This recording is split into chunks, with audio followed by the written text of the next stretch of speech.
Assalamualaikum teman-teman, salam sejahtera untuk kita semua ya. Jumpa lagi. Kali ini saya mau membagikan cerita tentang bacem. Olahan bacem seperti tempe bacem dan tahu bacem tercipta di masa kolonial Belanda. Kala itu makanan ini tercipta oleh kalangan kelas bawah dan bahkan jadi simbol kemiskinan. Kalau teman-teman pergi ke tempat makan khas Jawa, pasti bakal menemukan hidangan bacem. Variasinya cukup banyak, ada yang berupa tempe bacem, tahu bacem, telur bacem, daging ayam bacem, dan lain-lain. Rasanya biasanya manis dan cocok untuk dijadikan lauk atau sekedar kudapan. Teman-teman pernah terpikir nggak sebenarnya seperti apa sih sejarah bacem ini? Bacem sebenarnya berasal dari proses mengolah makanan membacem yang berarti merebus bahan-bahan makanan di dalam air yang diberi tambahan kecap dan bumbu-bumbu lain seperti gula merah, bawang putih, daun salam, lengkoas, serta ketumbar. Air ini dibiarkan hingga mengering dan meresap ke dalam bahan-bahan makanan tersebut. Mengapa pakai gula merah? Karena bacem berasal dari Jawa, khususnya Jawa Tengah. Masakan Jawa dikenal memiliki cita rasa yang manis. Meski rasanya enak, realitanya bacem tercipta di masa kolonial Belanda dan jadi salah satu simbol kemiskinan di masa itu. Pada abad ke-19 di sekitar Jawa Tengah dan Yogyakarta dilakukan tanam paksa. Tanaman yang harus ditanam oleh para petani adalah tebu demi memberikan bahan baku bagi banyaknya pabrik tebu di sana. Hal ini membuat gula melimpah dan akhirnya jadi bahan makanan yang terjangkau harganya. Keberadaan gula ditambah dengan bumbu-bumbu yang masih mudah didapat seperti ketumbar, lengkuas, dan lain-lain, akhirnya membuat orang Jawa di masa itu berinovasi dan akhirnya terciptalah bacem. Masyarakat Jawa pun sering memakai gula dan ketumbar sebagai bumbu makanan. Bahan makanan yang kali pertama diolah dengan teknik membacem adalah tahu dan tempe yang merupakan olahan dari kedelai. Pada saat itu, sebagaimana gula, tahu dan tempe juga berharga murah dan bisa didapatkan dengan mudah. Masyarakat kelas bawah pun mengolahnya jadi makanan yang nikmat dengan teknik membacem.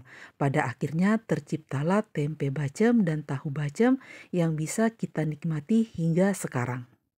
Kini ada banyak olahan makanan turunan dari baceman. Di angkringan teman-teman bisa melihat daging ayam bacem atau tempe bacem yang dibakar hingga kering sehingga nikmat untuk disantap sembari mengobrol.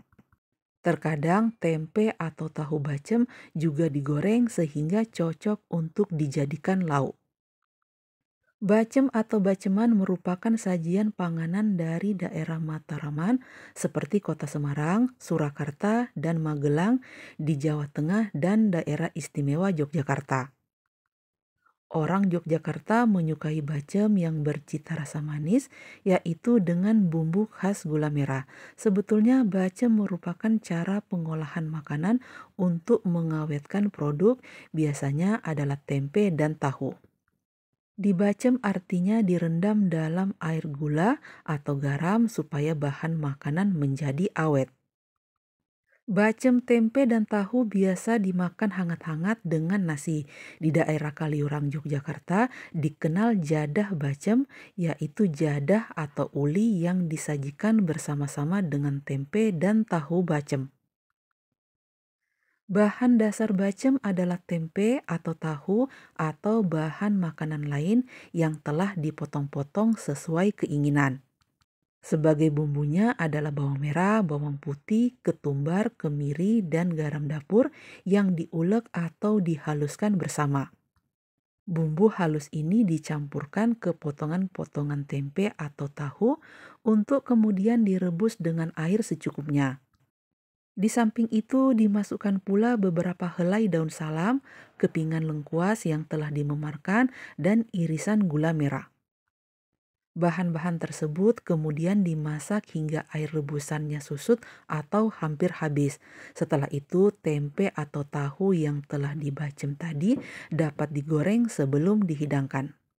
Sebagai variasi dalam pembuatan bacem dapat ditambahkan sedikit asam jawa ketika perebusan atau mengganti air biasa dengan air kelapa untuk merebusnya. Proses memasak dalam waktu yang lama di dalam larutan gula menjadi salah satu teknik dalam mengawetkan makanan secara alami.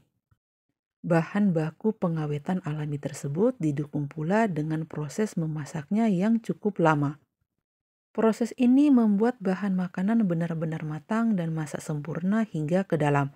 Masakan akan cenderung tahan lebih lama, bahkan sampai berhari-hari.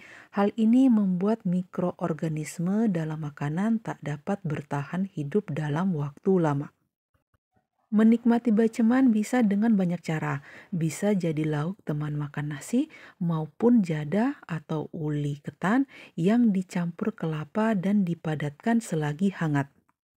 Kalau di Yogyakarta, tepatnya di Kaliurang, menikmati jada biasa ditangkupkan dengan bacem.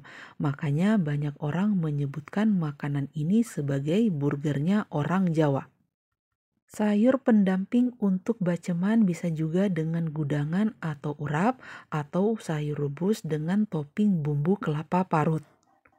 Dominan rasa segar, manis, dan gurih cocok dihidangkan bersama tempe maupun tahu bacem. Makanan ini sesuai untuk teman-teman yang vegetarian, penggemar berat makan sayur, maupun teman-teman yang lagi dalam program menurunkan berat badan. Filosofi bacem. Bagi sebagian orang, menyebut bacem mungkin sama dengan deso, pemikiran yang terdoktrin lama lantaran bacem adalah representasi kesederhanaan. Mungkin identifikasi ini sebenarnya ketakutan masyarakat urban ketika tahu olah batin yang dirasakannya, sejatinya selalu merujuk pada ketidakadaan. Oke lah teman-teman, demikian sedikit cerita saya tentang bacem. Untuk resep tahu dan tempe bacem ala-ala saya, linknya akan saya tampilkan di kolom deskripsi. Semoga apa yang saya bagikan ini bermanfaat dan bisa menjadi inspirasi bagi teman-teman yang lain dalam menyajikan konten-konten menarik di channel masing-masing. Terima kasih saya ucapkan bagi teman-teman yang selalu setia menonton video-video dari saya, teman-teman yang selalu memberikan komentar-komentar yang baik, komentar-komentar yang positif. Terima kasih juga saya ucapkan bagi teman-teman yang sudah subscribe, like, komen, dan share. Semoga kebaikan teman-teman semua dibalas kebaikan juga oleh Allah Subhanahu wa Ta'ala. Sampai jumpa di lain kesempatan. Wassalamualaikum warahmatullahi wabarakatuh. Sayonara.